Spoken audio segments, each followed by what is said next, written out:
Hello friends, welcome to தனி ஒருவன் YouTube channel.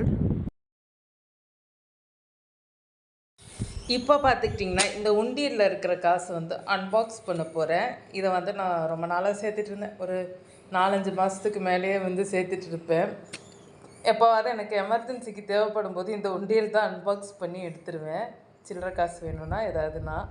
Okay, எவ்வளோ இருக்குன்றதை பார்க்கலாம்.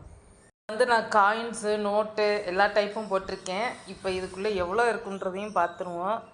இது ஒரு வித்தியாசமான லாக்கர் டைப்பு. பார்த்துக்கிட்டிங்கன்னா இப்படித்தான் இருக்கும். இதை நம்ம வந்து திறக்கணும். இதை ஃபஸ்ட்டு எனக்கு ஆப்ரேட் பண்ண தெரியாமல் ரொம்ப கஷ்டப்பட்டேன். ஓகே, நீங்களே பார்த்துக்கிட்டிங்கன்னா உள்ளே நோட்டெல்லாமும் இருக்குது, அதோட வந்து காயின்ஸும் இருக்குது.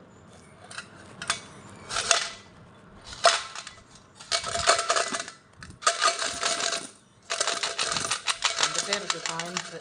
அதான் இருக்கிற எல்லா காயின்ஸும் வந்து உள்ளே போட்டுருவோம். 10 ரூபா காயினாக இருந்தாலும் சரி, 1 ரூபா 2 ரூபா காயினு, 5 ரூபா காயின்ஸு, எல்லா காயின்ஸும் போட்டுருவேன். இருக்கிற நோட்டெல்லாம் உள்ளே போட்டது தான் இப்போ போய்கிட்டே இருக்குது. இந்த 10 ரூபா 20 ரூபா நோட்டெல்லாம் இந்த சந்தைக்கு போயிட்டு வந்து போடுறது, மிச்சமான பேலன்ஸை தூக்கி உண்டியலில் போட்டுறது.